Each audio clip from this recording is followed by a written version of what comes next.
Good morning, everybody, or good evening is probably the more appropriate statement for most of our viewers. Welcome back to the VAS. I've been a special sub in host play by play for today, Quicksand, and I'm joined here by a very wonderful caster. Now, please go ahead, introduce yourself. My name is Scrambles, but most people call me Scrams. I changed the spelling of it to what looks like Screams. It's just a weird character. That's because, I don't know. I don't have any good reasons. But we've got the car fixed. We've got the kids to bed. I went down to the dungeon to cast this so I can be as loud as I want because tonight we have Team Ambition Whooper. And if you're familiar with the lore of the Discords, you know it's Whooper Wednesday versus Return of the Middle Stick Spectral. So who will reign supreme for these two teams battling out in the middle of the pack of their group? Where the kids' league play gamers as well, or are they too young for that? Nah, they ain't ready for that smoke yet. And Ah, hopefully okay, they stay okay. away from League of Legends, but we'll see. Well, we've had a chance to see our first round of bans with Maokai, Amumu, and Seraphine going out for Whooper. And then it's going to be Cassiopeia, Zeri, and Silas taken out from ROTM. And look, seeing the Zeri and the Silas out, I'm not surprised. Those two have been dominating professional play recently.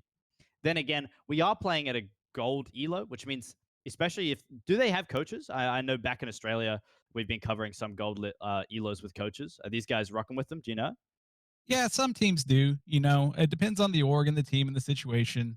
There's definitely the potential for that. Team Ambition is certainly one of the more notable legacy orgs around the amateur scene, and then ROTM also has a staff of coaches. Now, the involvement of these people, I'm not 100% aware of how much they because a lot of times, especially with the C, was it NACL that's out now, Hmm. a lot of that those resources are kind of dedicated in that direction. But yeah, we'll see what happens. I mean, so far the drafts look pretty good, coaches or not. You got the standard lovers duo for Rodham, and then Jinx and what might be a jungle trap card in Jarvan. We'll have to see. That's right. And look, right now, Zaya Rakan is possibly the most disgusting combo in the game.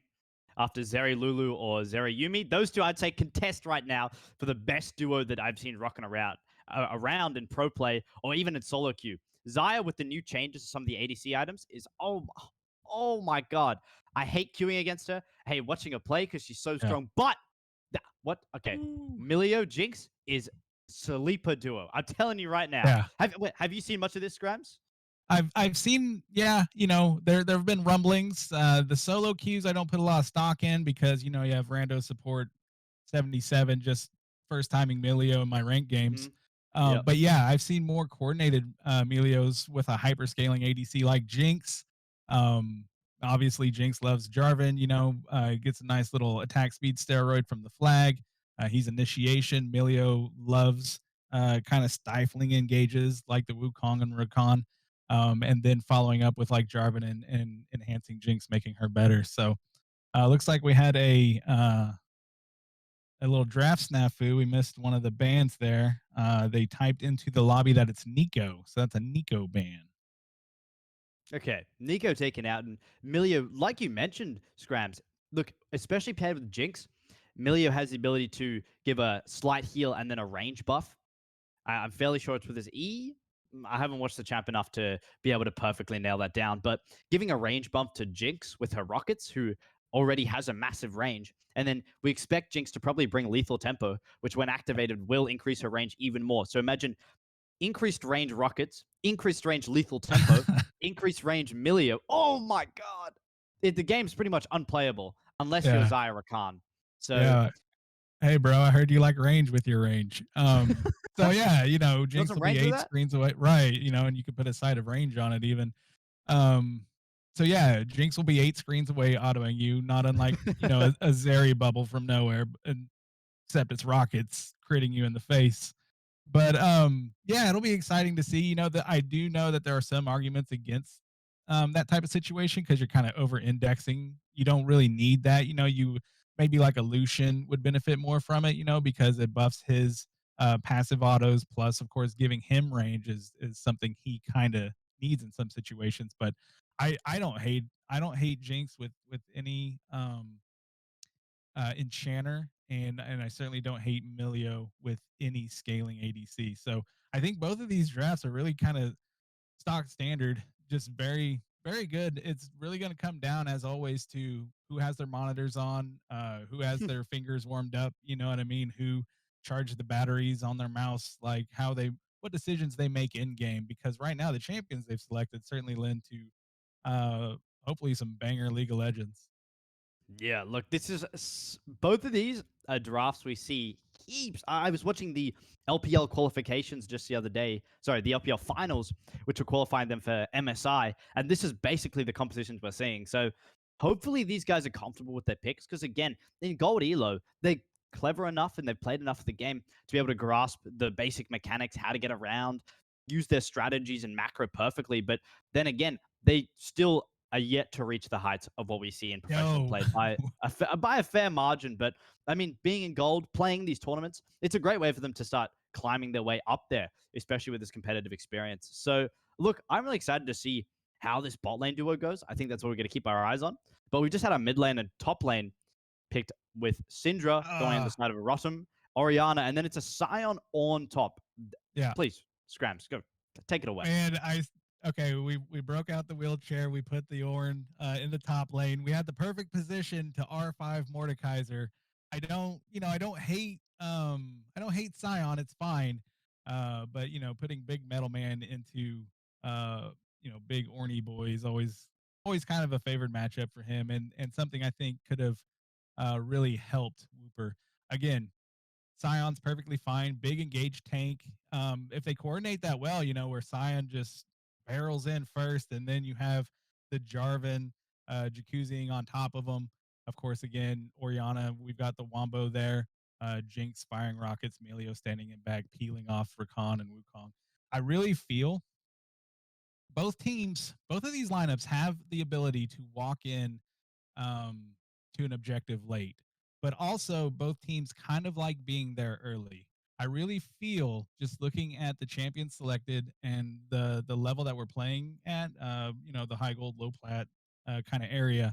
Um, the objective setup, the vision control, whoever gets there first, whoever pulls the trigger first, probably wins. Um, so yeah, hopefully we'll see some really strong vision control, and then people pressing R and just deleting people on the other team. I think I'm on the same page with you for that one. The Whooper side feels like they're really, really strong in just team fighting front to back. You have the Sign to engage, you have the Jarvan to come in, and Jinx with the Milio range pretty much means she's not in danger of getting assassinated by the Wukong or even blown up by the Syndra unexpectedly. And even ROTM comes in with kind of the same flair where their team fighting is really strong. They have Ornn on the front line. They can use Wukong and Rakan to start those fights off.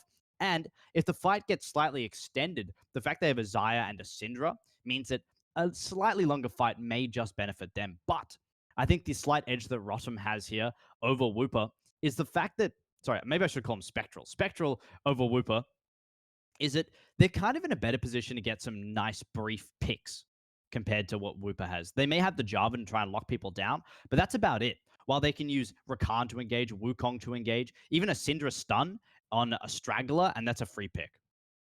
Yeah, and so I think the differences between the two drafts that have been selected here are really kind of micro. It's really going to come Mm-hmm. down to execution above all else. That being said, I think Melio's a stronger enchanter than Rakan, but obviously Rakan's a different archetype of enchanter too. Mm-hmm. So both teams, you've got tanks scaling in the top. Ornn's going to hand out ornaments. Scion's going to have a bajillion D health at 20 minutes. You know what I mean? Um, Zaya likes to scale. Jinx likes to scale. Both junglers, you could play for kills topside and, you have a 3-0 Wukong, but like that doesn't do a whole lot unless he's going to build lethality and try to delete Jinx. If he's just going to go like Black Cleaver with a Sunderer and stuff, that's fine. Get him kills. Don't get him kills. It doesn't matter. He's still Wukong. He still has Cyclone. He still has the Warrior Trickster or whatever, the W. Cinder wants to scale. Like these are almost mirrored matchups, and I just really feel. Here's what I'm going to throw out. Okay. This is my challenge to them, and I don't know if they're watching this or not, or they'll watch it later, but we'll see. I'm going to tab this in real time. I feel like if either team can just kind of write off dragons early, because like they're nominal buffs. They always were, and then they just got nerfed on this patch. Like I feel like if these teams start indexing into dragons super hard, super early, it's going to set them behind, and the other team is going to speed run to like 2 items and then just roll over the map. So like I really hope that we just kind of see the lanes play out, punish any mistakes, but you don't have there's no onus to make anything happen in these laning phases, in my opinion. Punish any mistakes, but like try and get the first rift, try and get as much plating as humanly possible, specifically onto Zaya or specifically onto Jinx. Get them to 2 items, and then you can go anywhere on the map. You can decide whatever prio objective you want. You can just go there, you can just run them down and have a grand old time because you're at 2, 3 items and they're at like 1.5 because they wasted time taking 2 dragons. You know what I mean? I really think that we're put in a position where, as you mentioned, these it's going to come down to these micro little moments where we don't know what's going to come next. And I think before we get a chance to jump to a quick break and run into the game, I'd love to get your thoughts on. I haven't seen enough of the teams to give a best of three prediction, so I'm going to refrain from my own from predicting the best of three. I'm going to go with just this game, and I'm a bit of a Whooper fan, maybe just because I'm a Jinx main and I see the potential in this game, but I really think it can go either way. So I'm going to say this first game goes to Whooper. Scrames, do you think you know enough to hand it over to a best of three guess, or are we going to stick to the first game for now? But I mean, if we're gonna go for BO3, yeah, that really adds to layers to the onion. For the BO1 though, I mean, again, it's both lineups drafted are really good. We've got to see Whooper more because they've played 3 matches. They're 2-1 currently. ROTM didn't get to play in week 1 because the team dropped out or FF'd or something. So they're standing at 1-1 currently. They're technically 1 week not behind. They just only played 2 matches. Um, I think either team could win. I think again, it's going to come down to Syndra and Ori, Zaya Jinx. Whoever gets to 2 items first wins. And just by default, if all things are even, I have to go with Rodham on this one for game 1. So Well, it looks like we've split the board. I'm keen to see how this goes, but the only way to yeah. find out is to watch the game. So let's jump to a quick break, and we're going to find out how this one goes on the other side. See you guys then.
And welcome to the Rift, everybody, for our first game of our best of 3 tonight. Team Ambition Whooper playing Return of the Middlesticks Spectral in a death-defying matchup of pretty much the two of some of the most broken bot lanes in the game. The Xayah Rakan facing up against the Jinx and Milio is certainly something we're going to be keeping our eyes peeled for. Joined here by Scrames. Look, we've got a pretty crazy game lined up ahead of us. Yeah, I was hoping it would get crazy level 1 with the Rakan. He kind of has the edge here over all the champions for Team Ambition Whooper with his W. But, you know, this is fine. There's no reason, again, it was mentioned during the draft that, like, these lanes just kind of farming it out and just, you know, being cool, getting the 2 items and then fighting each other relentlessly is perfectly acceptable. I don't think that's what'll happen. But you know, we'll have to watch to find out what actually does happen. Oh wait, I've not seen the Milio dance before. It's actually kind of cute. Yeah. Start out with the leash from both sides. Oh. No, there's no leash top. Look, I mean, we got Wukong taking blue solo bolo. Orange showing in lane while the ROTM bot lane delays to potentially thwart their expectations about Wukong's start here. Surprised to not see a cheese, or perhaps it's an attempt at a poke from the Rakan at the start.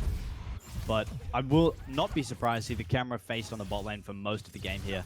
Jinx is going to take a while to scale, but Rakan is off to a strong start. He's going to try poking down that Jinx and the Milio ever so steadily. I mean, how do you think this lane's going to play out? Well, what I'm hoping to see is Xayah Rakan abuse their early advantage as a duo and hopefully get that under the turret and do a cheater bag to gain an item advantage to continue to push their lead, or you know, those early advantages that they inherently have against Jinx Milio, and hopefully set them behind, because, you know, in Equilibrium, I think Milio being a better enchanter probably lend to Jinx being a little bit stronger if everything else is. So right now, if the lane state stays the same, Jinx might have the advantage, or do you think that Xayah, despite wanting to scale, might just have a generally stronger early game? Yeah, well, when paired with Rakan, she's, you know, immensely stronger. So there's definitely, of course. Oh my God! Wait, Oath at the start already. It's a Scion gonna be taken down for first blood. That's unbelievable. Yeah, what did LS said? Ornn, the mage paladin, Death Knight, whatever, warrior, trickster, like all the attributes, all the races, all the classes. Ornn does it all. Assassination Ornn there does get first blood. Bro, Ornn early game is like just disgusting. Once it gets level 3, I mean, it's a Scion getting shot down that soon is pretty crazy. But if Ornn can get ahead, this game is very, very difficult. Even if Jinx starts getting ahead, she won't be able to tear him down as quickly as some of the other members of ROTM. Yeah. So it should definitely influence Jinx's build here. If Ornn continues to accelerate over, you know, their mega tank over the Scion mega tank, then she'll have to like build Kraken Slayer into Lord Doms into IE, because I don't know who else kills a fed Ornn if Jinx doesn't itemize. So. Yeah, like you, it's gonna have to be armor destruction on the second item as well, which is kind of hard to take down, because I mean, even if you take Lord Doms as second item, it means that you're kind of in like a steady state where you can't do too much damage. You've got armor pen, but it's in replacement for what is either a Phantom Dancer or I think it's a Runearms. Then you can't kite anywhere near as hard, so you're much more susceptible to something like the Syndra or the Wukong shutting you down. Yeah, so right, there's the catch-22 for Jinx, right? Do I itemize to stay alive, or do I trust my teammates enough to do that part for me, and then I do my job of killing fed Ornn? So, you know, at the end of the day, Scion's still going to be Scion. It doesn't matter much to him, but it certainly should affect the way the bot lane is thinking right now. Then we take a look towards the mid lane. I mean, it's an Orianna facing up against a Syndra, and personally, I'm not too familiar with how that kind of matchup goes. Yeah, I'm not a mid lane connoisseur myself, so I'm not 100% on who gets the edge on who. I understand that, of course, once Syndra gets stacked, she gets her execute. but also Orianna loves to scale as well. So ultimately, that's it's that's going to come down to, does Syndra catch somebody with a nice scatter and then pop a full combo and delete them off the face of the earth, versus does Jarvan get the edge on Rodham and then Ori wombos with the ball on top of him. um I think. Yeah, and we had a chance to see the Jinx with the bonus range there, which is pretty disgusting. So keep your eyes peeled once again. Once Emilio drops his E on the ground, then Jinx's range is just incredibly increased. Keep your eyes peeled for when that happens in a fight. Otherwise, Andy's hit 6 before Orth has, and maybe it's a chance for him to look for a way back into the game. But then again, the fact that Oath can kind of just build an item in lane means that there's no need for him to back, and the fact that he's not getting his health whittled down means he can stay in lane as long as he wants here up against Andy while constantly taking an advantage. Yeah, yeah, definitely. So I feel like okay, level 4 advantage. Milio's dropped down with the heal. Verzia's going to have to try and get away here now. There's a Rakan on her tail, though. Can't she get far enough away? The Ignite's down as well. W doesn't hit, as Andy's going to get support here. The Jarvan doesn't have Cataclysm down. Oath may able to use Call of the Forge God. Does hit Andy. Andy goes down, but is going to come back to life. Ornn, he needs to get the second pick here because he's almost guaranteed for death as the bot lane picks up the Jinx. And yeah, Oath just can't get away from this one, as Session is going to pick up the kill. And the bot lane as well being flipped on its head. Yeah, absolutely. The biggest thing there is Jinx dying bot. The stuff happening top's kind of whatever. Jarvan gets a kill. That's great. He'll get, his mythic a little bit sooner, but he's still Jarvan. This is what I kind of didn't want. It's kind of okay, though. They're not losing a lot of tempo for this. They just want to fight. They're taking it fast. They shoved in their wave before they moved. So this dragon, not the worst in the world to just go ahead and snatch up real quick. But again, now we're going to have to see how the bot lane plays out, because Jinx is going to be back to lane first. And we'll see what Xayah does with her superior purchase, based on the fact that they got a little extra farm and a kill on her before they back. It's actually look, I mean, we got 2 noon quivers. Jinx has the brown sack boots where Xayah doesn't. Oh my god. Orianna almost gets shut down under a tower in the mid lane with the flank. Means she's forced out of lane. Syndra should have a good chance to roam here. And it looks like another fight's going to go down. Oath has Andy on his side. He shouldn't be getting away if Oath wants to take this one, but it looks like it was just too soon. Session was there to back up Andy, but Oath was clever enough to just not take that one down. Yeah, we've really seen kind of a split map presence here, and I think this right here... Oh. Okay, wait, Wukong. He's getting jumped on here by the Jarvan. Jarvan has Cataclysm now, and Saint doesn't have any way to run away. The Q keeping him in the jungle, and Andy's going to get that one. Means he may be able to put himself ahead of Oath here. Yeah, and we still see, in spite of the kills and everything, we still see... the quickness coming out from Rakan. On the ground, it's a fight in the top jungle and the bottom river. Session, he's forced to get away. Golden now. I told you that roam was coming out after forcing Orianna out of the lane. Oath is still alive and has a chance to take down Andy here in Session. Just taking a chill pill in the corner. Okay, there it is, Jinx. There's no way she's going to get away. With her support down as well, there's no heals, no nothing. Down goes Oath, and it looks like both sides have separately captured objectives. My head is topsy-turvy. Yeah, Directed Cam kind of gypped us, because what happened in bot lane was infinitely more important than what's happening in topside jungle. And, what we see in the aftermath when the dust settles, the smoke clears, is an 0-2-0 Jinx with an 0-1-0 Melio, which is absolutely huge for Return of the Middle Sticks. Again, all the kills... Also, really important to point out, Rakan got those 2 kills. True. Absolutely true. Yeah, you really wanted those on Xayah, but that's okay. Jinx being dead means missed XP, means missed gold opportunities for farming minions. So again, just her being dead is the most valuable part. But yeah, you definitely would have preferred that onto Aerofox. Especially in lower elos, where it's harder for players to capitalize on infinite gold making opportunities. You see that in higher elos, when champions get taken down, their money per minute just crashes. It's like the stock market in 2008, man. It's not good. But in lower elos, it's a little bit harder for people to perfectly pick up the best way to make money per minute.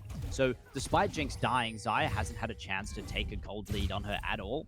So they've kind of both spent the same amount of time making the same amount of gold per minute, which is the least you can make is when you're dead. So, and Xayah pretty much just backed and headed back to lane while Jinx had this chance to do the same. There was a lead taken by the kills and the assists, but besides that, as you said, there's not much of an opportunity to do otherwise. Session's going to get the Cataclysm down. They're going to get rooted to the ground. The Zaya's used her Featherstorm to get away, and Jarvan may have just jumped into a fight he can't take. The Milio heal is unbelievable, and the rocket comes down. Rakan barely staying alive there, and it looks like a gank does not bear much fruit. An Ignite burn from Rakan, but that's about it. Zaya doing the thing you drafted her for, and that's just dodging engage, you know? I mean, the Jarvan into the Zaya, you saw the Zaya B1, maybe we could have went a different direction or got some kind of poke like a Ziggs and bot or something, but, you know, it's fine. It is what it is. Zaya did her thing. I don't necessarily know, you know, we could have got some more played on Zaya, but that's okay. You know, it's better than no plates at all. So we're going to get our Syndra a little bit ahead, hopefully. She's down 27 CS, so she's actually still down 500 gold after dropping the Rift.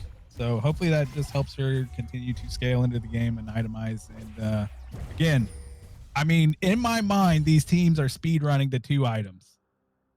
They may or may not know it, but like whoever gets there first probably wins. I think that, I mean, we're seeing Zaya steadily take it, and the fact that she has the slightly magical boots, I'm not sure what's so slightly magical about them, but I mean, good for Zaya that she's going to get it pick those up cost-free. She's going to get closer to her item than Jinx is right now, as she spent more money on her Berserker's Greaves, but surprisingly, it kind of seems like Zaya is down in items overall, because she has slightly magical boots, while Jinx is already on the Zerkers. Yeah, Jinx is technically going to be stronger in these fights. Zaya's, you know, bought a pink and 3 more pots, so, you know, that's going to add up if we continue to do things like that. I'm really go ahead. Is buying more pots that effective? No, like, yeah. You know, I mean, Session, he's going to come down on the Zaya. There's no way she can escape the Cataclysm, even with her ult. And she's going to get poked down by the jungler. There's no way to escape in the quickness. Is it enough for Rakan to break away? Now, they have the rest of the team coming to back them up. A 3v3 in the bot lane after a kill being taken down by Team Ambition. Now, Altro, he needs to escape here as Jarvan uses him as a flag to escape. Oh, Wukong barely gets away, and the rocket's going to miss its target. Rakan, he's back in the fight now, but he definitely doesn't have the rest of his team to back him up, as Ornn's here with Call of the Forge God, and he may just be able to wipe out the bot lane duo. No one still has gone down yet, as Sion charging into the bot lane. Finally, more reinforcements, and Ornn finally goes down, and it's going to go into Orianna's hands. That's... Oh, and Rakan as well, but we only saw 2 kills out of that entire fiasco. Yeah. Okay, so imagine an alternate timeline, if you will. You know, if the multiverse exists, there's a time and a place where nobody cared about this Drake to throw all this money at it, and like we just continued scaling. But now, it's cost so much. It has cost so much in this timeline, though, for ROTM specifically. It's a very expensive Drake, and the fact they took 2 hits and not only sent their whole team down, they died. 2 members died, which means they missed out on an unbelievable amount of money they could have been making. So it's kind of just an all-round bad scenario for ROTM. Yeah, hand to God, literally could have just farmed and evened out the gold lead. Oh, there goes Orianna. The Ignite being burned from Rakan there means... Oh, actually, no, she's barely going to make it away. The Ignite just doesn't burn her enough, and Rakan are being burned along with that. Yeah, did not tick down the last 100 health there. The only thing, you know, I feel like, and this is kind of for both sides, I just see a lot of the ultimates being used, a lot of the R's coming through. Oh no! Cataclysm misses here. Rakan gonna be stuck inside it somehow, though, after he W's inside those stone walls. Means Orianna gets to pick up another kill, who's now 4-0? If I could go back in time, I'd like to see if Rakan had E and Syndra was just out of range, or if the E was on cooldown. Because, like, I feel like him Wing in is fine, as long as, you know, because Golden Flash is out, which understandable. And then Rakan jumping in, diving out with E is fine, but we just didn't see that happen. Back into the top lane. Let's take a look at the state of how it's going. I mean, Sion's picking up 20 CS here now over Oath, who picked up kills early, but since then hasn't been able to solo kill Andy. So it's kind of at a point where Ornn may be ahead in kills, but the gold count is pretty similar. Aegis is going to come around with a gank here, but can Versier get away safely? It looks like it. With the Milio heal on his back, Aegis has managed to get in front of the ADC, and now Team Ambition may be losing Versier once again for the 3rd time. Milio may get away, but that's pretty profitable for ROTM. Okay, yeah, this is the silver lining as to the game state right now, I think, where Jinx is not accelerated, but somehow still on par with items with Xayah, but she's not accelerated specifically in the way like Orianna is right now. The farm leads across the board were getting kind of concerning, but with that play there to actually kind of even things out, I think ROTM should really, really want this Rift Herald to try and knock down the last T1 outer in top lane for Team Ambition Wooper. If they can get that off the map, it's going to open up a lot of map tempo for them. So even without the gold lead, if they can get the last T1 down, or if something wild happens and things get weird and then they can run down mid with it and really open up mid lane with it, that would be big. But for Wooper, they just got to like plant the traps. They just got to play towards top side, kind of like what we're seeing right now, and just see if they can pick anyone off going for that Rift Herald. And forgive me if I'm wrong, but does Xayah regularly build Gale Force, or is Kraken Slayer her go-to? I don't hate either, as long as it's not let this play out. Oh, okay. It's down for a Rift Herald fight, and Nishan is up way too far. Already getting shut down here. It's Xayah. Rakan, she has no support on top of her now. A dash in here from Session means it's going to be an easy engage. Can he get away? He doesn't even need to. Getting another pick here on the Xayah means that Jinx is finally going to get her first kill of the game, and we get another look down at our bot lane. Yeah, here's 2 tanks. Yeah, the exact opposite thing you were hoping for if you were returning the middle sticks, where you don't get that tempo accelerator in the second rift. But big boon for Team Ambition Wooper for picking it up. I think these guys are just gonna wet a noodle for a while. But yeah, I don't hate Gale Force on Xayah. Specifically if she's having to dodge this Jarvan who's gone Gore Drinker. It's not the worst thing ever. Now, is she gonna murder Sion? No. But you do have Wukong, who's Q like shred. You know, if Wukong, and he could be doing it, he's got the Sunderer. If he builds a Black Cleaver, that in addition to his Q plus his ultimate, like he can shred a lot of armor off of Jarvan, off of Sion, those frontline boys. So that way Xayah is doing a little bit more damage than she normally would. But yeah, I think it's fine. I think Jinx is doing the right thing. She's got the Kraken Slayer, so we're starting to see things play out. The interesting choices that I see are currently on those tanks, where one of them has gone Heartsteel because Sion just already gets a bajillion bonus health, and he figured why not more. And then Ornn just decided he wanted to be extra tanky with the Jack show. They're going to look for a fight here, though, and with the Jarvan Cataclysm coming down, there are already 2 of them trapped inside a wall. Can Aegis get away? He's pretty much spinning around the whole rift without finding many results. Sion's going to get the shutdown there, but he will lose his life. Wukong going to lose his life for it. Syndra, as well as having that Xayah in the backline, they're trying to poke, but their kiting just isn't enough. And without any peel, it's going to be really difficult for them to get away. Aeropox getting chased down by the Jarvan and the Sion. He's missed his flag already, and they're comfortably going to get safe under their tower after losing 2 of their teammates. Yeah, he healed for the move speed just to get out of that. Saint goes in. He was spinning, but he wasn't winning. And we're gonna see him, Wooper, just kind of clean up, dropping the rift, leaving Sion, who I assume also probably has Demolish. We'll see if he can proc that or not. But they're also just taking the Drake, so it's called a free lunch where I'm from. Just getting everything they want on the map all at once. And they should be able to just get this tower down as well. Sion offering to tank it as Versier goes to shatter it down.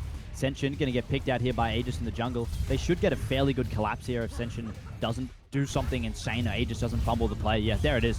A well-expected shut down as well into the hands of Ornn, who, yeah, he got a whole lot tankier. I got to say, it would have been a lot better in the Xayah's hands, but for him to get it is certainly still useful. Oath now heading up to keep the chase going.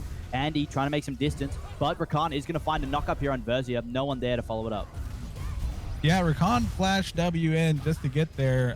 Not a lot of teammates with him with that much engaged. So, Andy wants to go for a 1v2 here. He's looked for it himself. The quickness brings out the charm, and now Oath pretty much gets Andy all to himself. Rakan gonna keep going despite not barely having a breakaway, sorry. Golden, and you can see how tanky Andy's got here now, and that's the lifestyle of a Scion. Pretty much becoming unkillable. And they've lost their Xayah now. They've taken down 2. Ornn going down as well, and it's a big invasion into the opponent's jungle, and it looks like they're benefiting heaps. Wow, that's a big shutdown, and they're gonna keep chasing down the Rakan here.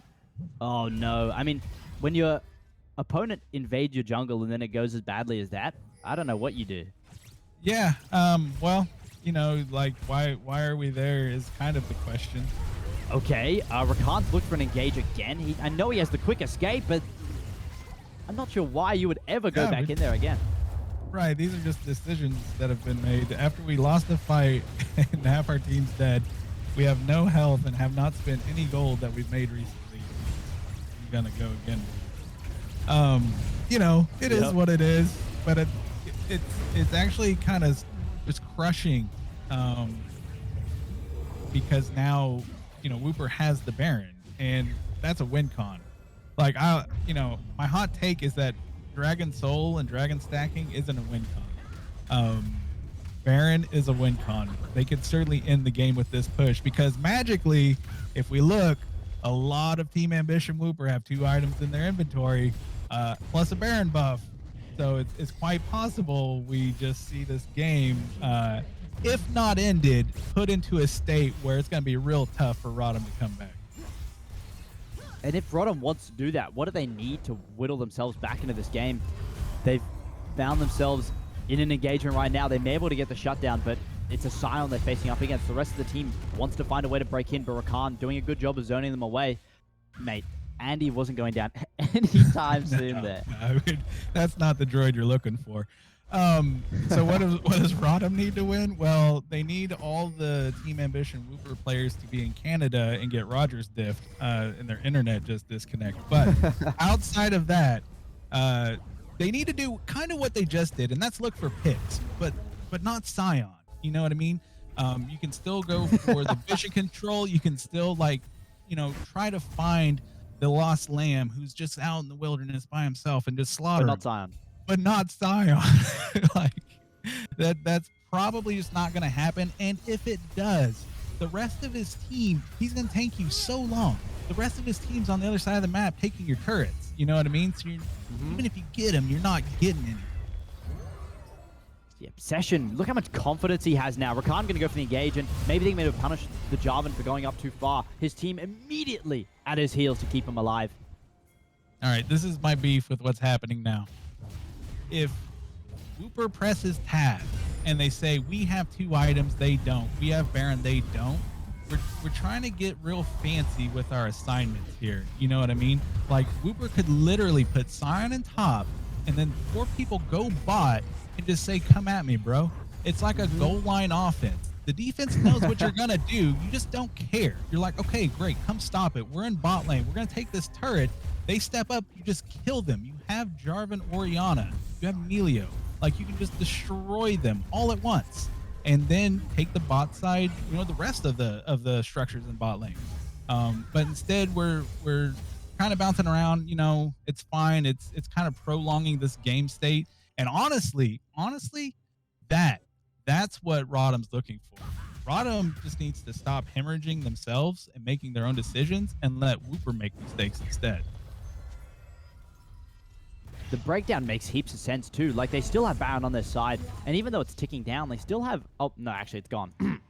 My bad, it just disappeared.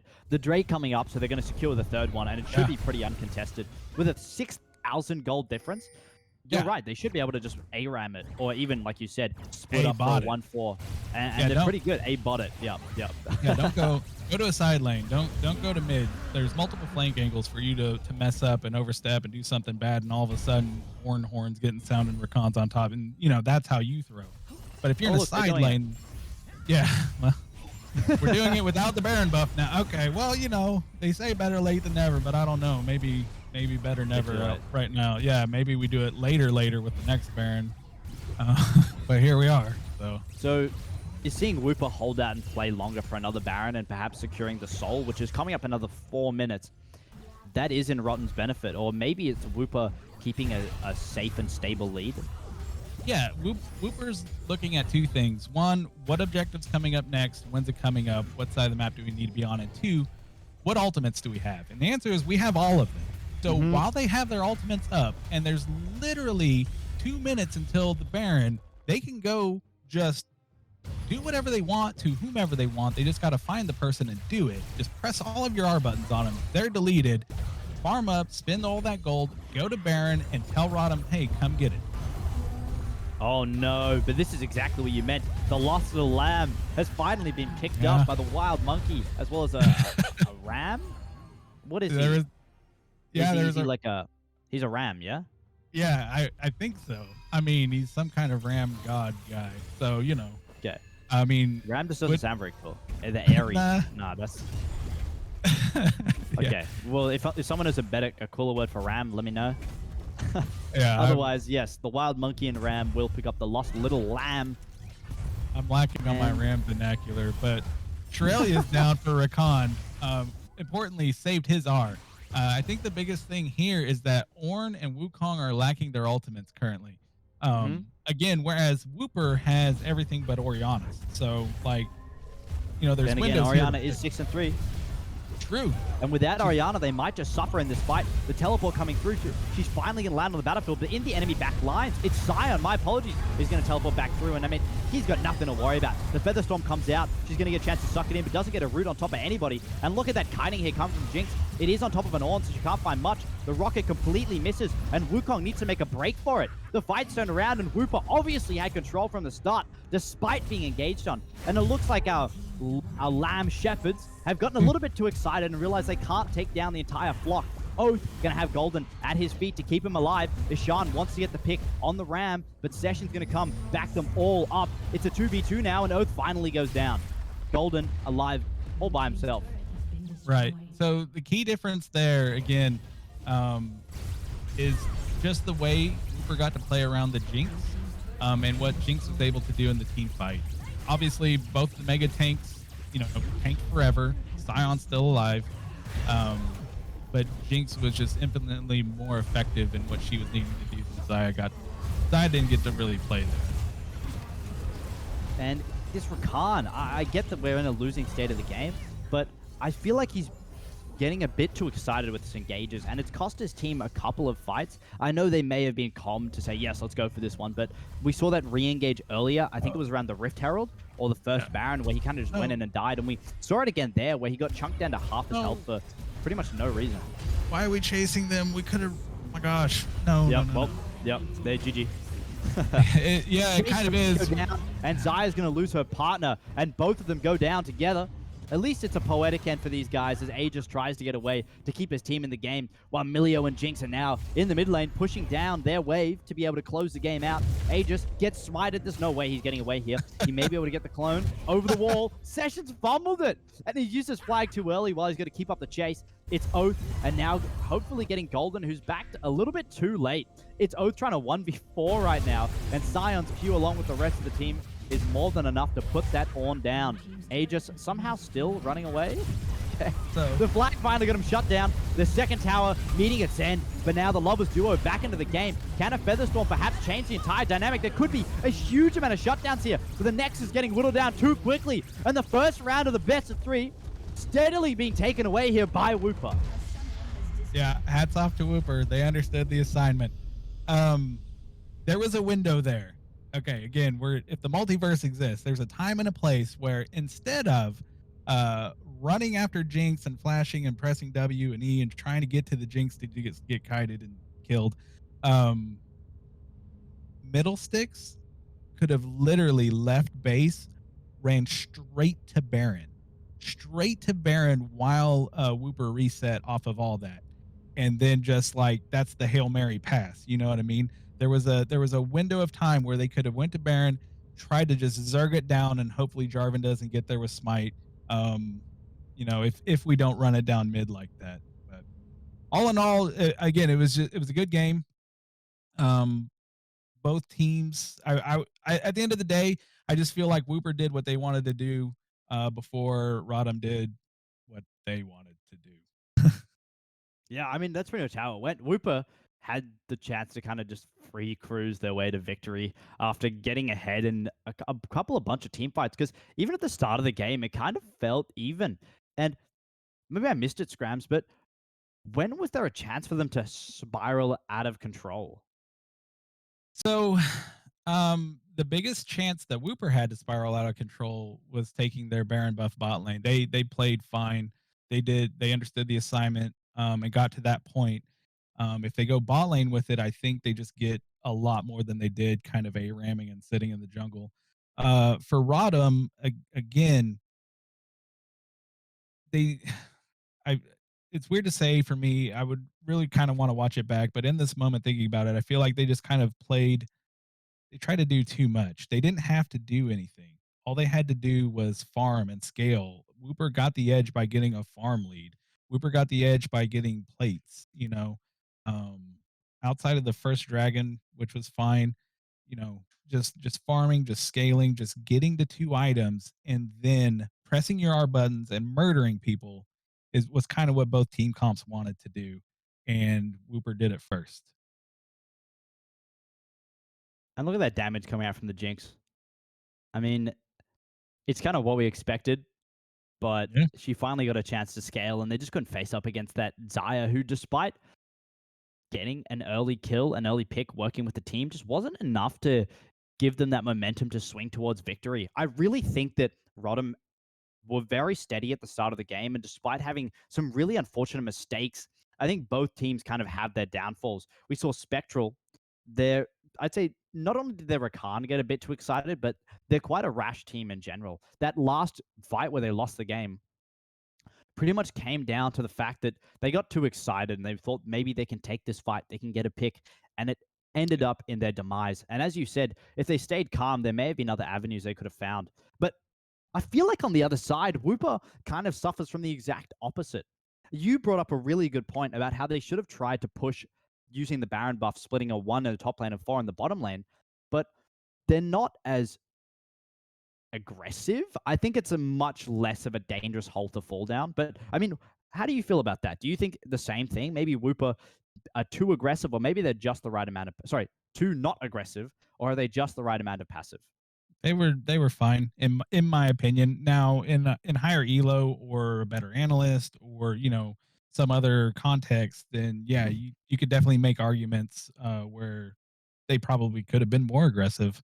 But for me personally, they didn't really look to do a whole lot outside of ganking Ornn, which I don't understand. But outside of ganking Ornn, they did fine. They punished mistakes. They didn't try to force too much. So I thought it was fine. Awesome. Well, we're going to jump to a quick breather while we give our teams a moment to wrap their heads back around the game. And then we'll be right back in for Champion Select in just a moment. Thanks for sticking us with the first game. We'll be back with the Champion Select of the second in just a moment, everyone.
Welcome back, everybody. We just finished up a nice little break there after game one, and we're about to dive into the draft of game number two. Joined here by Scrams, and look, it's been a pretty impressive first game. I think that both teams managed to hold their ground, but in the end, Whooper was the team to take away the victory. Their Jinx probably shining the brightest with damage, but we saw their mid laner as well as their jungler making really big waves across the entire map. Spectral, on the other hand, I mean, Scrams, where do you think they shone the most? And that's kind of the stats they got to spec into for the next game. Um, I obviously the Ornn was kind of the highlight of the early game, which is unfortunate. Um, that being said, I think it's perfectly fine again if the bot lane goes relatively uneventful, even though they do have a lot of pressure, with the recon over the Melio. Hopefully, Rodham did what I did, got up, took a lap, just thought about things, cleared their minds, washed their hands because clean hands means clean play. Hmm. And then came back down to the dungeon ready for game two. So, Maybe they got the well, bathroom buff as well. I feel yeah, like after you yeah, go to the yeah. bathroom, you play better, right? Yeah, well, my baseball coach in high school wouldn't let us use the restroom during the game between innings or anything like that. He's like, just use it. Apparently he thought it was some kind of motivation. I don't know, but yeah, whatever they subscribe to on that, Sure. hopefully, Okay. hopefully it helps them out because game one after about the 15-20 minute mark, really the wheels just did kind of fall off. Um, so again, hopefully we see something different happen here for game two. I mean, we saw a lot of picks that are pretty popular in the meta as well. That Zyra Rakan bot lane, the Jinx being brought up as well with the Milio, who's pretty new to the game, but has steadily been bringing his way into the meta as most new champions do. I'm surprised we haven't seen an Annie or an Asol, despite Annie's nerfs. I mean, I know she had a 100% presence rate in the LCK, but Scram, guess how many times she was actually picked despite having a 100% presence rate?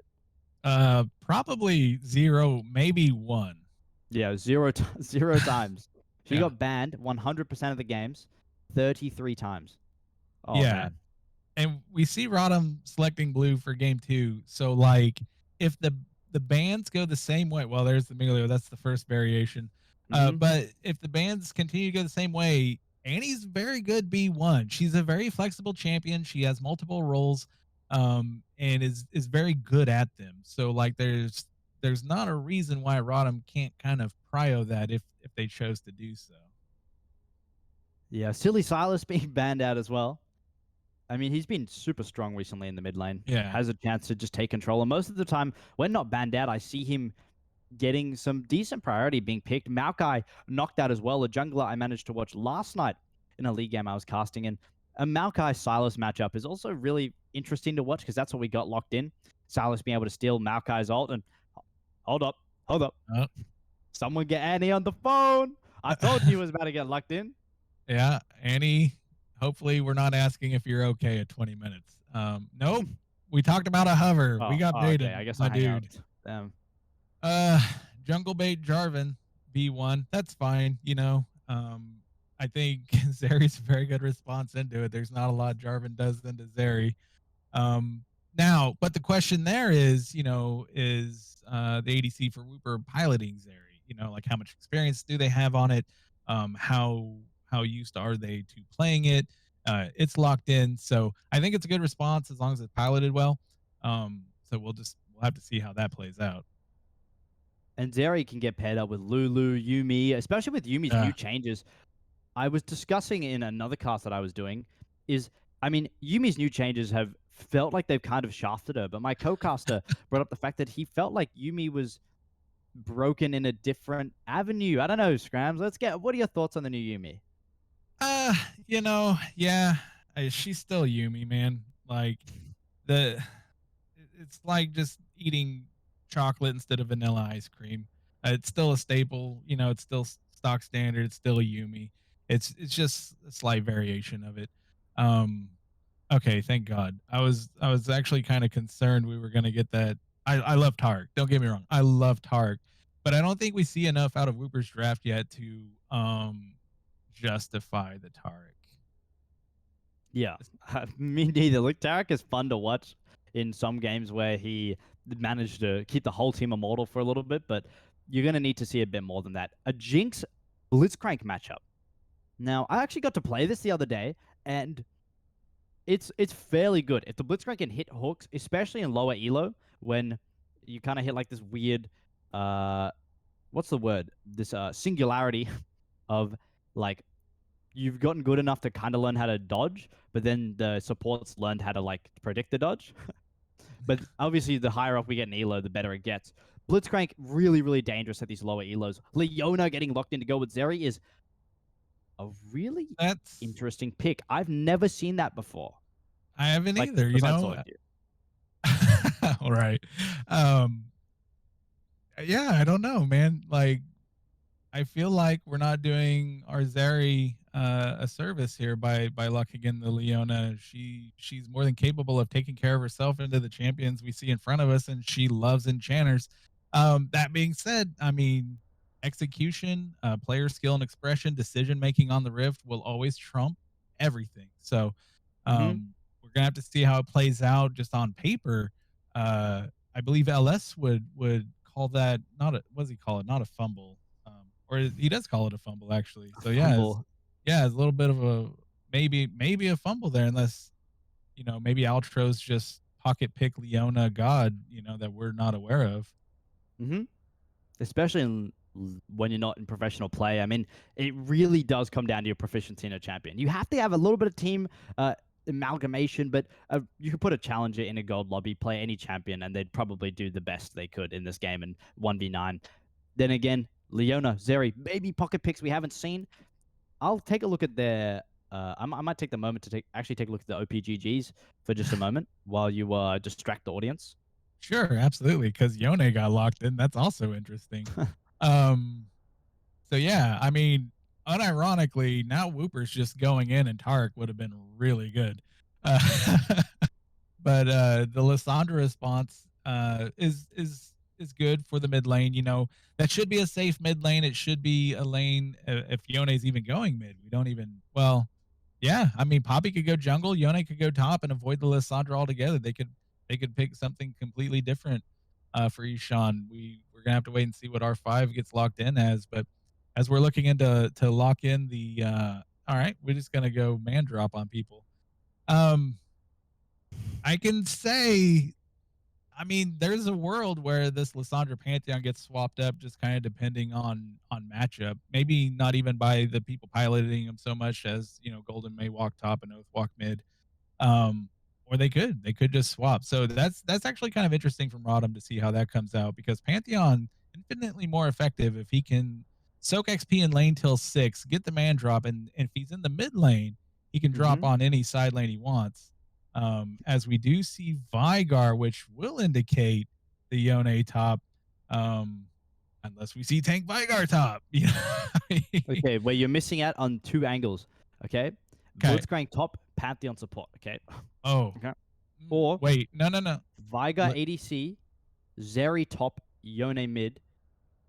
Okay, look, there's a I'm, there's a I'm lot. Look, Vigar ADC, especially paired with Leona, is actually really, really, really good. I don't think they're gonna shift the Zeri anywhere else, just because of that. But that is a very dangerous combo.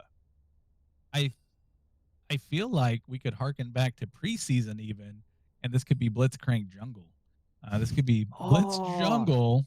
I didn't think of Uh, that, man. yeah, with the Jinx. It could even be Pantheon Jarvan bot. We have the Lissandra Oh, top and the wow. Jinx mid. Really, I was thinking Leona jungle, Poppy Okay. ADC, Yeah. The old Vigar crit top Poppy. lane. Zeri still sticks ADC, but it's Yone support. You know, those are decisions that could be made. You're absolutely right. We could see that. We could see that happen. Again, we've come around to the multiverse a few times now, and there is a time and a place that exists where that has exactly happened. Now, did it go well or not? I don't know. But also the answer is yes. It both went well and bad all at the same time. But anyways, Yeah, I mean, in reality, I think it's definitely important to discuss the possibility or even the most definite idea of Vigar and Leona being paired up, whether it's in yeah, lane or it's during the mid and late game. I think that Spectral is going to struggle a little bit against this duo. yeah. So Okay, so yeah, the interesting thing to me is I think Rodham did a really good job, independent of the Yone pick with the Lissandra and even the Pantheon to a degree, because that now we have tools to get on Zeri and lock her down and delete her. When we were looking at Jarvan Jinx Blitz, we didn't have the best ways to deal with Zeri, but now they do. Adversely, Wooper, I mean, they kind of got a little half and half going on. Um, they've got a lot of poke between the Zeri, between the Vanguard. They can also go in with the Leo, with the Yone. Poppy's perfectly fine to do either. Poppy can stand back and peel the Jarvan off, peel the Panth off. Poppy can also initiate. If Jarvan Jacuzzi's one of his teammates and Poppy's in there, she presses E and now they're dead. Mm-hmm. So there's a lot of ways that could end up playing out. So again, it comes down to the who's got the fingers, who's still drinking coffee at this time of night. Granted, it's morning for you, so you're probably drinking coffee. But these players should all be on the evening shift now. So we'll see how awake they are to see how it plays out. That's another thing about a best of three being played at night. I swear I couldn't get through, man. I'd be too sleepy. Oh my god, like 9 p.m., bro. Can't play any more League. Yeah. Yeah, playoffs will roll around, the BO5s will kick in, and then you really see that's when adversity really creeps in, especially to teams who have done really well. I'm a big proponent of teams who have gone like super, not maybe not undefeated, but they really haven't taken any punishment during the regular season in a BO3, and all of a sudden they drop a game or two. They it's the first time kind of experiencing that with each other, and then I've seen a lot of good teams just kind of fall apart in a BO5 because one of the other teams came out, kind of put it, punched them in the face, and they didn't know how to deal with it. So hopefully Rodham knows how to deal with it, because game one was certainly a punch in the face, and so hopefully game two they bring it back here. Well, if they're not careful, they may get Liliard IRL. So we do have to watch out for that one. True. And we will see some of the in-game client bans coming through now. But I think we are going to throw it to just a quick break right now as we manage to skedaddle, compile our information, and marinate our minds with how this draft might go. And we're going to head into our second game in just a moment, everyone. See you then.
Welcome, everybody, to our second game of the night. We're seeing Team Ambition Whooper playing against Return of the Middle Sticks Spectral. And already, we've got a dashing start. That's a flash in exchange for another flash to kick things off. And I gotta say, it's been a really, really good game so far. The first one, we mentioned it was pretty swayed for the start of the game until finally Whooper started taking a lead. And do I expect to see the same thing happen now? I think it really could go either way, especially now that we're watching it for a second game. Yeah, you got to let them know you're in there. If you pick a Blitzcrank, Flash has got to get blown. You're blowing yours, they're blowing theirs. Regrettably, it's the jungler's Flash, not like Vigar or Zeri's Flash. But a Flash is better than no Flash. Melly G says, you've triggered my prep card. I have Hex Flash, so you've done nothing. But then, Blitzcrank says, no, you, Uno reverses, also has Hex Flash. So here we are in our current game state with Union's Crash. 2 Hex Flashes pretty much activated is all that's happened. Right. And let's take a moment to look towards our bot lane, because unfortunately, both of our shenanigans predictions didn't go the way that we thought they would. Oh, there are more. It is a Yone in the top lane, Vigar in mid lane. Look at this pathing, though. Look at this pathing. We're going straight down.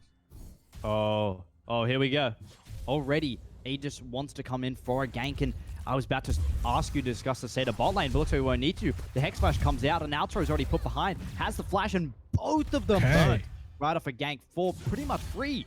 Okay, let's go. Now we're talking, because after these drafts, the onus of performance is like 98% on Return of the Middle Stick. Spectral has to get a lead. They have to push the lead, and they have to end this game between 20 and 25 minutes, because quite literally 3 of their champions just fall off the face of the earth. They don't scale into anything.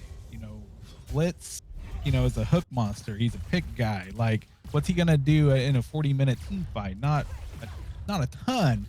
The same with like Pantheon and Jarvan.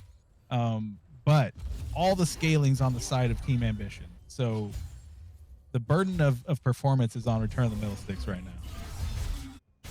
Though they do have that Jinx as a hyper-scaling carry at the very end. Fortunately, Pantheon's probably the only person that's doing real damage early in the game. He's going to get ganked now. Melly G doesn't need a flash to turn this into something. Has the Empowered E. He's going to use it to keep himself alive. Has Golden to back him up on the Lissandra. And Andy's forced to dash away in the Spectral form. Going to come back very quickly here. Wow. Get eliminated off the face of the earth. And Melly G may just be second up on the chopping block. Okay. 1 to each. What a great roam by Golden. Saint's going to just like flag a drag over and keep the party going here. Ishan, can he get away? He's so slow right now. But Aegis isn't going to get his flag up once again, and he's stuck inside that cage. Yo, I feel like if this is all... Oh, my God. Oh, my God. No way. They've got the dive onto the tower, and they've missed it. That's so unfortunate. Another auto attack would have brought it down, and he's going to try and dash up here on Oath. Oath has managed to hold on to his life, and even the Yone post-spirit burst doesn't finish him off.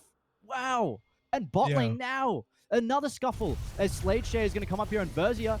Aeropox knows he can take him down. It's a flash to shut him down and no flash to match it as it was burnt earlier. Outro is going to get out of this fight. Aeropox, oh my God, he's ticking, he's burning, and he's going to stay alive.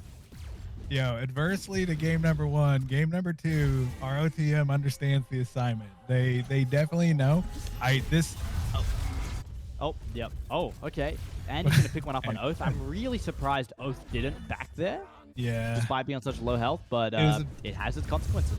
Yeah, we've all been that guy. There's a big wave coming in, and you're like, well, I can't miss that, so I'm going to stay. But then you die and you miss that. So, like, who among us, right? Right, and of course, Yone gets accelerated. But yeah, again, I feel like a lot of this had to be talked about in the loading screen.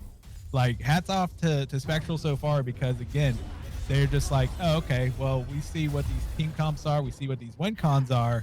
Let's go out there and just try to make a ton of plays. Let's get Jinx accelerated. Let's, like, again, okay, so, like, game 1, what if we got Jinx on 2 items at 15 minutes? Then, she's a monster. To go with your Pantheon, to go with your Jarvan.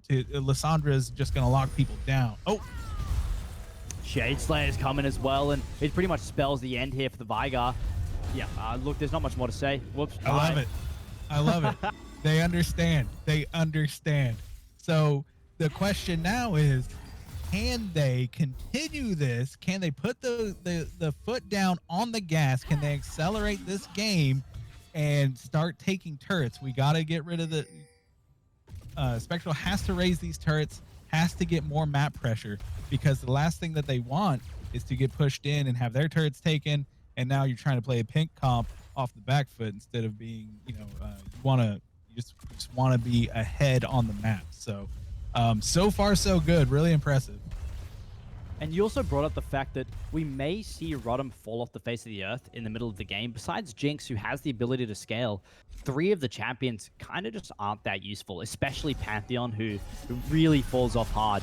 But maybe it's an avenue for them to look towards a different playstyle rather than team fighting. Is their composition very suited towards doing something like skirmishing or playing for picks? Wow, it's amazing you ask, because I loaded their draft into pro comps, and it's gonna say exactly that. ROTM's playing an engaged pick comp where basically they're looking for fights. They're looking again to find lost little lambs. They're not behind this time. It's just what they do.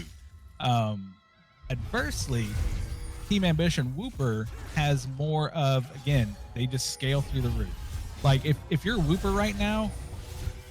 Oh, wow. Andy, though, he might get a pick up here on Oath, who should have been able to escape readily. And the ultimate is going to help him in combat. And Andy picks up a second solo bolo twice in a row. Yeah, if you're Wooper right now, you're just telling everyone to sit down, to just be calm, just chill. We're just going to farm it out. We're going to drag this game out. We don't care about this Drake. We just kind of let the first 15 to 20 minutes of the game go. Top lane's going great. Just let that continue to ride. And again, you just outscale so super hard. The only way it could have been better is if they had some sort of enchanter to pair with the Zeri in some fashion. But again, you have so many tools in the late game and in the team fights. You're just looking to make it there. You just have to play defense and just not get run over before 25 shots. You're gonna be fine. So they need to hold on pretty much, ROTM, with this lead and take their lead as much as they can in the early game and kind of let Jinx be the center of their team if the game gets any later. Yeah, absolutely. If for whatever reason they find themselves in a world where they're centered around a dragon or a Baron and their team fighting, they literally just have to play for Jinx. Don't try to get weird with the engages. Let them come to you. Let them come fight you. Heal for Jinx, and you will win. Maybe. Depends on the time in the game. Oh, never mind. Golden. He's looking for a flank down here. He's waiting, and he can use that claw to get in a really good position. All it's going to take is a bait, and they also have the jungler chilling in the bush. Oh. They're going to go down. The Frozen Tomb keeps Versier in place, gets pulled back with the Blitzcrank hook, doesn't have the flash to get out, burned it already, and Aegis is going to be the one to pick it up. Fraud and Melly G now looking down on Oath, should get the pick, but dashes back far too early. Oh, the keeper's is enough, and it sends Oath to his grave, and that's a 3rd kill he's lost in lane. Yeah, unfortunate, but again, a lot of things going Spectral's way right now. So regrettably, Poppy now has the ability to take that Rift Herald, hopefully use it to get some kind of plating on Vigar when Lissandra roams like this, but we'll have to see where it ends up getting dropped. You might want to get some of that money onto Zeri if you can, but I don't know if you can do that with this bot lane and as much attention as Saint's been paying it down there with the Jarvan. Right now, the bot lane still taking it steady with the Rift Herald under pressure. Melly G's decided to give it a breather, but Altro wants to make this one something. Shadeslayer's made a really good turn onto Versier to try and disengage, but instead, it may have led him to his doom. The static field hasn't come out yet, so he can still silence Zeri if he has to. But a well-picked-up trade there by Altro has put the Blitzcrank in a pretty bad position. Yeah. Just they got the Jinx flash out, so that's actually pretty big. For Wooper. So we might see Poppy attempting to wait. Poppy didn't end up taking Rift Herald earlier. Now Jarvan's on it. That's right. Poppy That's kind was of forced to back off earlier, and Jarvan has the chance to take the Herald now.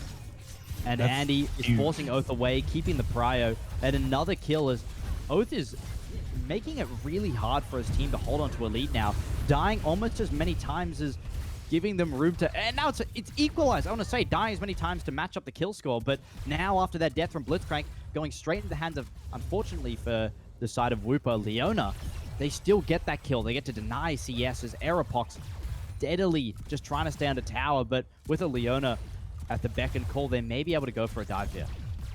Yeah, by virtue oh my god, they're playing it tight. Aeropox has walked up for some reason, thinking he can get the kill, and Verzi has pretty much said, thanks, mate.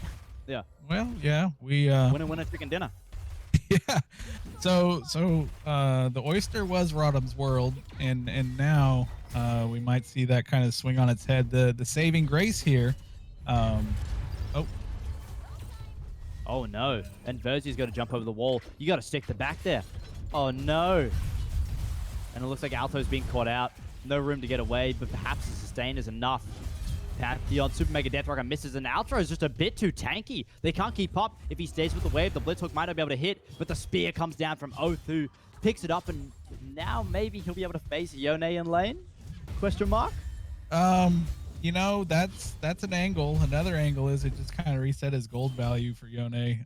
So we'll have to see what happens, but Lissandra up there picking up that wave is really nice. You know, Golden's really done a good job this game of getting around and doing what needs to be done, whether it be ganking the bot lane with the jungler, whether it be covering top lane so that way we can man drop and bot. But like, it's very nice. Again, a couple of fumbles by Spectral, but other than that, the early game has gone rather well for them, and they're starting to build another gold lead. They had a gold lead, they threw it, but now they're building one again, which they desperately need to do because we're at 12 and a half minutes. And in the next 12 and a half minutes, it's going to be kind of a bad time.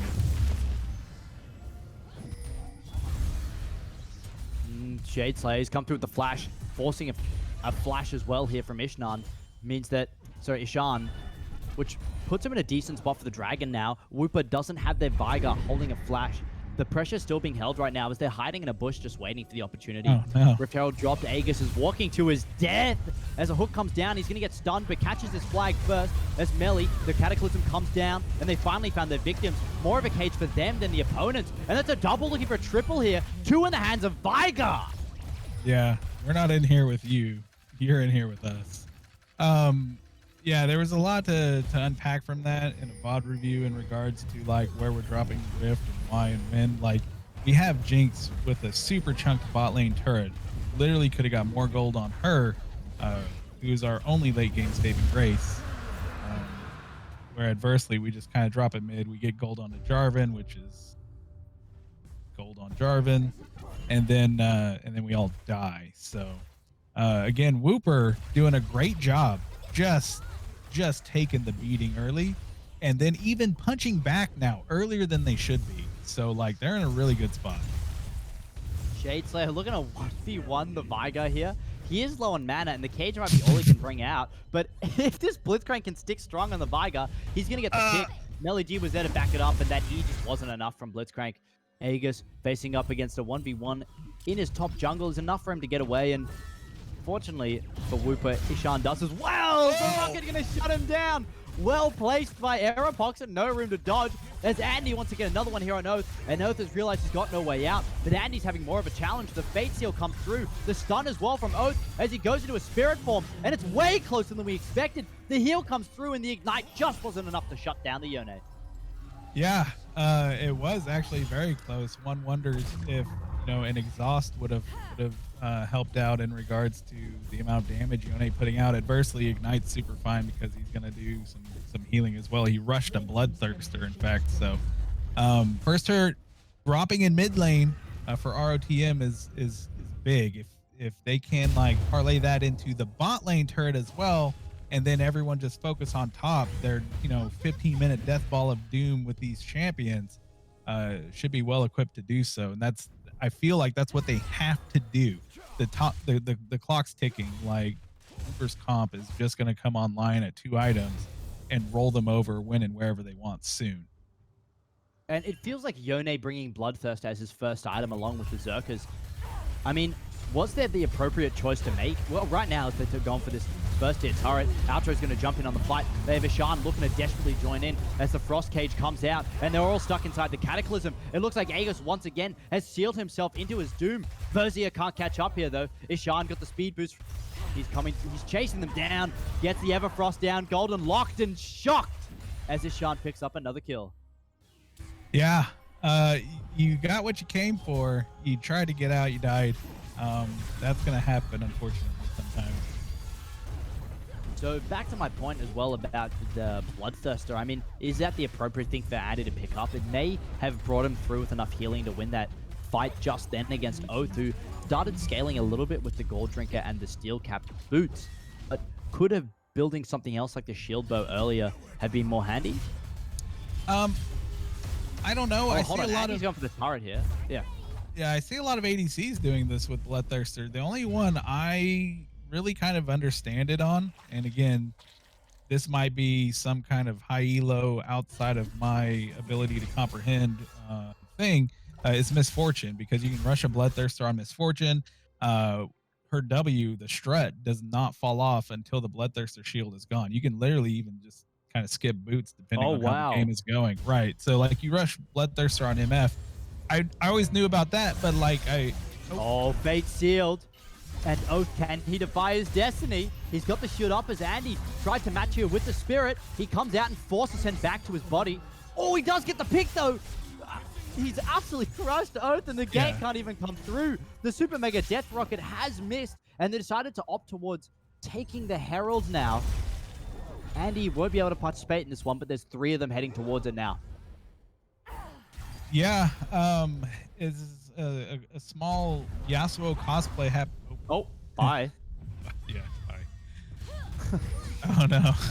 Dive for the Blitzcrank as well here under the tower. Shouldn't be much of a problem though. He wants Andy, and that's what he's chasing after. He's getting fairly close here, but he's going to go down before the objective is reached. Even though they have their ADC and their jungler lined up, ROTM doesn't really have much of a chance to turn this one around.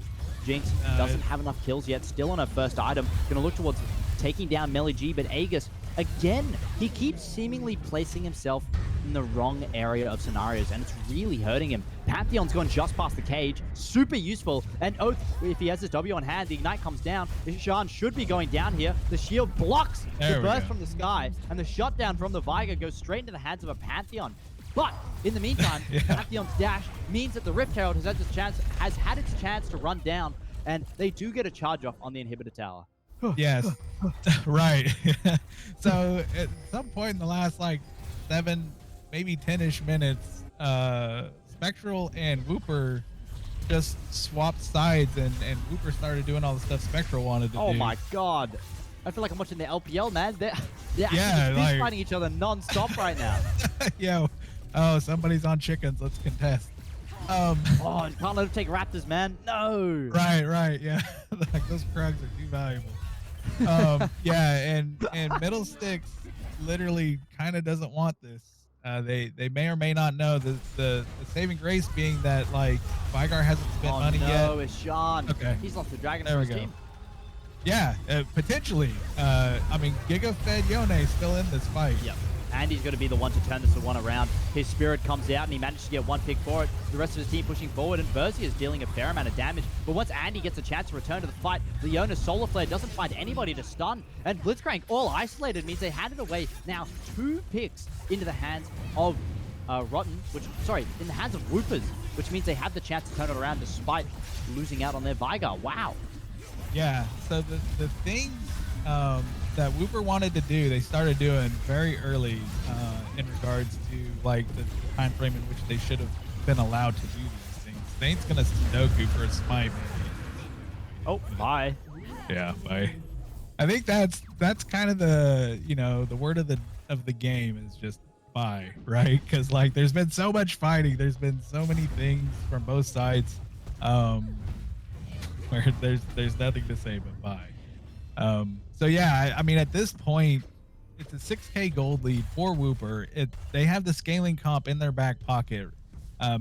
Spectral's kind of in the same boat that they were in game 1, where they're at 20 minutes and they're already at a point where they quite literally have to find the lost lamb because they couldn't take a 5v5 at this point in time anyways. And not even not being ahead, but being so far behind. Like they have to fight unfair. They have to find unfair advantages. They have to like goon around and play like heathens. If they try to have honorable duels and honorable team fights and just be, good guy League of Legends player and no, it's not gonna work out for them. Like they gotta think to themselves, what can we do right now that's just the most heathenistic thing that will get money in our pockets and kill someone from the other team, and then do that. And they almost had a chance with that as well in the Dragon, but Andy's just been put so far ahead. An 8-1 Yone is disgusting. And it's unfortunate but true that Oath is responsible for putting him at that lead, but also has the opportunity to try and close him out of that lead. The stun and the shield that's brought about by Oath is probably the most important thing he can provide. Yeah, Oath just being a stun bot on Zeri is kind of his role now. Hopefully, we'll see if he's aware of that or not. Oh, there we go. Oh, Blitzhook comes down, and they've taken the Zeri out of the fight. She has her team now backing her up. The Keeper's Verdict looking to get a strike to send Aegis away, and he doesn't see it coming from over the wall. While now Oath is down all alone in the middle of the fight. The shield gone, and he doesn't do any damage to Verzi. The stun bot is not what it should be. The teleport comes down straight into the cage, and Lissandra immediately has to go inside her frozen tomb. Sent outside now as Jarvan's back into the fight. The Cataclysm means Verzier has to flash away. Ishan does get his pick, and it's going to be a double now. Aeropox, the only carry left available here for Rotten, has to make distance, has to make moves. Shay keeping the Yone at bay, and Melly G means that they'll be able to find the ace at the very end here. Andy taking away the last kill on Verzier, who held the... Sorry, not on Verzier, on Aeropox, who held off for so long. Yeah, and I'm really happy to see them they've got a wave in place. They're running it down mid. They're not getting distracted by the Baron until now. Hopefully they press B. But I don't think they're going to, which actually opens up a window for Spectral. If they're aware of this rotation, which they just auto awards, so they should be, this means, if ROTM can get there, which they're not headed that direction, but never mind. But if ROTM can get there, they've spent their money, whereas Wooper has not. So there was an inflated power level that they had in their back pocket in that window, but they just didn't have the tempo or the time to take advantage of it. He thought he backed, but he didn't, and now he's gonna have to try and dash over the wall here, hiding at the edge of the pit. He's got flash, but like, why not just kill Pantheon? Yeah, he kind of just doesn't want to risk it, doesn't want to lose his Baron. I'd say that's actually a pretty responsible choice. Instead of taking it with Oath perhaps having backup, he kind of just went, yeah, all right, we're good. Jinx, Deal hasn't bought a second item. Yeah, that is unfortunate because, again, Zeri's already on 2. We see these 2-item power spikes starting to come in. So she's going for IE second. Yeah, well, Yone went IE, Bloodthirster into IE. So he doesn't even have a mythic yet, but he's on Noon Quiver Vamp Scepter, so he's building his shield though. Oh no, Shade Slayer's gone inside the Varga cage. They've got an angle here to just end up the game right now. And whether or not that Rotom can hold tight, only time will tell. We're about to watch it unfold here. As the first tower is being whittled down. The Fate Seal does go straight through the Frozen Tomb. And Andy now taking damage from the tower. He's going to have to try and dash away. Ishan this time taking the tower shot's going to get shut down because of it. And now Poppy, the Keeper's Verdict, knocks the player straight up into the sky. And they get all the kills they need. And Ace comes out. And look at that, 20 kills in the lead. And they've got 10 kills just in the space of minutes. Now they have their room to move down, to shut down this first tower. And once they crumble it onto the second, they took away the first game. And now they're rolling straight through their second, despite a lead being handed to Rotten this time. They just couldn't hold on to it. And Shadeslayer, the second death within 60 seconds, means a second game. And your victors for tonight will be handed over to Team Ambition Wooper. Yeah, the first 7 minutes for Return of the Middle Sticks, very solid. Very understanding of their win, what they needed to do, and then also doing those things. Not just seeing it on paper, but going out and executing it. Unfortunate for them, Wooper drafted a comp where they didn't have to do anything in the early game. They literally didn't. All they had to do was sit back and scale and absorb the punishment. And if middle sticks couldn't hit the gas and just destroy the map. Whooper was always kind of destined to win this just based on enough time passing on the clock. So Then again, I really did think that they had an opportunity to do this early lead destruction kind of thing. Where you're level 964. yeah, Sorry, what? Oh no, my you're good. god! Oh my god! That took Listen, me out. Anyways, back to it. if Is you hate yourself enough, anything's possible. Go ahead. Oath kind of made the game a little bit harder to win, especially as a Pantheon. We saw Aegis get ahead. Golden had room to kind of climb up. I mean, we saw Aeropox maybe get an angle into the game, and then it kind of all collapsed the moment we saw Andy Fraud just shutting down Oath again and again and again. And I'm fairly sure Oath actually died 4 times in lane, 3 of those times to Andy, and the third time I think the kill went to Melly G. That's pretty disgusting. Yeah. I mean, some inside info is Oath is technically a Yasuo main, so he's quite used to hitting his power spike potentially. In fact, I mean, he did the most damage for his team still, uh, even just being off the That's map. concerning. Yeah, 10 deaths worth. Um, so yeah, I mean, again, it was just a tale of two team comps. Unlike game one, it was just kind of who could do the thing better because they both wanted to do the exact same thing. Game two, they both wanted to do the exact opposite thing. So who could do their thing better? And Whooper had the easier to execute. Even though they picked some champions, Yone, Zeri, some would argue moderately potentially difficult champions to pilot, at least in some aspects. Um, Overall, all they had to do was nothing and get items and scale. And by virtue of the champions they selected, they were destined to win the game unless um, ROTM continued like the first 7 minutes of the game where they just gooned around, made plays, picked people off. That was their whole game comp. That was everything that they wanted to do with their lives, and they were doing it. And and then it just stopped. It just stopped doing. And and Whooper got to scale and then accelerated even faster than they should have. And I mean that was the outcome that was anticipated based on what we saw happen. So Hmm. It's been a pretty impressive game from both the teams tonight. I think Rodham, they have a lot of potential and they do have ability to take control in the early game. We kind of saw it in both the games. They managed to secure the first dragon, but they started losing control maybe 15 minutes into the game. I think the second dragon fight we saw, where they all went down to try and fight on the bottom of the river. And then we saw Jarvan try to go in for that early flank where he got caught out by the Vigar cage, and they all pretty much just got swept away. Started spelling the edge of their doom. And from there, they just spiraled out of control. And yeah. already it's because Andy had been taking that lead and he was there for the fight. So through those two avenues, I think that's how they won the game. And there's definitely potential in both teams. I think Yeah. Spectral very much have a chance if they can rein themselves back. Yeah. So to harken back to your question before the series, um, we wanted to talk about like how the BO3s would play out, potential BO5s would play out, and I feel like um for Whooper, it will probably end up being a lot of controlled, like what we saw tonight, just controlled League of Legends, understandable, easy win cons, just and then just doing the things that they need to do. I feel like from what I've seen tonight, Spectral will end up being like kind of a coin flip team where like they're gonna have some big wins, but they're gonna have big losses too. You know what I mean? So that's always a scary team come playoffs because like you kind of don't know which version you're getting, are you getting Mhm. claps or craps today?